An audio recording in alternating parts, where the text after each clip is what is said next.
Hello, welcome to the Wild Gut Project. My name is Carrie. This is all about being vegan on the low FODMAP diet for irritable bowel syndrome.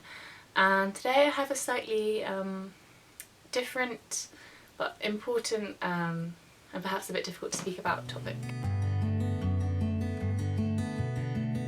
If you've been online at all on social media this past week, you've probably noticed there's been lots of kind of hashtag mental awareness week posts, and people are trying to reduce the stigma around mental health issues and get people talking and remove that stigma. So I thought it's actually really pertinent to speak about when it comes to IBS. There's been a lot of studies now showing that there is a kind of comorbidity, so people with IBS are more likely to have mental health problems or psychiatric symptoms such as stress, anxiety and depression, low mood. There was a study that found 51% of people with IBS actually experienced psychiatric symptoms.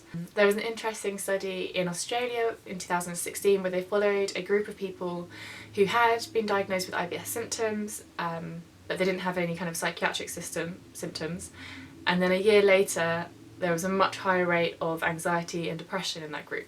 There's lots of different reasons why this could be the case. I mean, an obvious one is that obviously if you have IBS it is going to reduce the quality of your life. You might withdraw socially, you might feel anxious about your stomach playing up in social situations, and withdrawing yourself socially can make you depressed, so that could be why. And definitely if your mood is bad then you're probably going to not really be bothered to do things like the low FODMAP diet, and then you have them. So there's lots of different reasons why, but there's a connection. The first thing I wanted to do was give you a few of the really classic and simple tips for prevention. A really big one is regular exercise. They were actually talking about a recent study that looked at a large scale of data on All About the Mind on Radio 4, and they were saying that long term people who take regular exercise, kind of I think it was like 150 minutes a week or kind of moderate to intense, they actually kind of were much less likely to then develop depression. So kind of exercising in a way you enjoy as an act of self-care is something really positive you can do for yourself. Obviously eating well.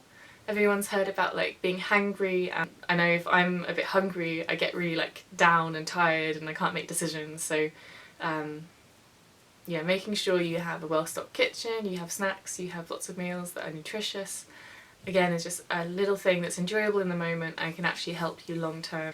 Socializing more, making sure you've always got something in the calendar, people you like to hang out with and spending time with them. Maybe linked to socializing. Smoking less and drinking alcohol less, those are definitely something that's linked to poor mood and stress long term, so not worth it. And obviously alcohol does irritate your gut, kind of extra gains if you reduce that. Then meditating, I'm a big fan of the Headspace app, so I'll link it below. You've probably heard of it though, but it's kind of a subscription meditation thing with lots of different guided meditations based around mindfulness for like different focuses, and you can do different lengths of time. So it's also proven in lots of studies that if you regularly meditate it can really help stabilise your mood long term. Otherwise I love yoga because it's kind of something often you book in and it's physical and it's easier to kind of eventually quiet down your thoughts if you get busy moving your body and focusing on your breath. You've probably paid for it in advance, so it's harder to decide not to do it. Another thing that I've been listening to recently is this book called Emotional Resilience by Dr. Harry Barry, and he reads it himself. He's on a podcast as well, so I'll link the podcast.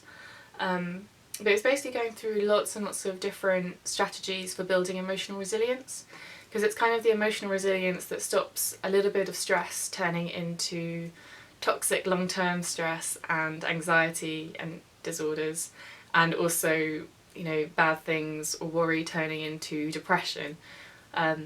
So he has lots of different strategies that are all kind of based around CBT to help you build up that kind of emotional resilience. So those are tips for prevention, but if you're actually going through kind of a low mood phase at the moment, there are obviously things you can do to actually take control of it and help ease things off. And I didn't know whether or not I wanted to say this, but for the past few weeks I've been quite depressed. Okay, well I wasn't planning to cry. Okay, but like I feel like it's easing off after a few weeks, and so I was listening to that emotional resilience book, and I've made a real point of talking to my sister and friends I know are really sympathetic, so that really helps. Making sure you eat well and you kind of take yourself to bed early, that really helps, because you feel really tired all the time. And then actually recently I've signed up for this website called BetterHelp, and I'll link it below, and that's like an online counselling service. I know in the UK obviously you can get counselling through the NHS, but it's like months later, and that's obviously a really long time. So you can actually get discounts if it's a bit too expensive for you. When you do the checkout thing, there's like a choice to do a means testing thing. But it's basically an online counsellor who's like, they have PhDs, they're fully qualified, and then you have kind of messaging between you and the counsellor, and then you can have phone calls or like video talks, and they can help you. So I think it's really nice that there's someone you can kind of, obviously they're not going to be like sitting at their computer 24/7 because they have their own life, but it's really nice to know there's someone you can contact, and someone who's impartial and trained, and you're not bothering them by offloading all your problems on them. If you are currently dealing with a bit of like some mental health issues, that could be a really good strategy to reach out in a way that's very private. So I guess the take-home message from this and the whole general mental health awareness week campaign is there's no shame in having mental health problems, and it affects pretty much everyone in the world. Like if you don't have it yourself, someone close to you does. So it's something we really need to talk about, and it's just part of the kind of human experience really, and by helping each other and being open about it, people don't have to suffer in silence. Because obviously, as most of the people watching the channel, we have IBS or something related, meaning it's kind of extra important that we're aware of it and take steps to prevent stuff getting out of hand. And maybe it's an advantage that someone else could be a bit stressed and let it build up and not really realise it's a problem until it's really bad. Whereas if you have IBS, you can get a bit stressed and then you have really bad symptoms and you're very much aware of it, so then you can do something about it. So yeah, be proactive about your mental health. Yeah, I hope this was helpful. And if you're new here, please subscribe. I make a video every Sunday, usually a bit more based around low FODMAP and food. But yeah, I'll see you next Sunday. Bye.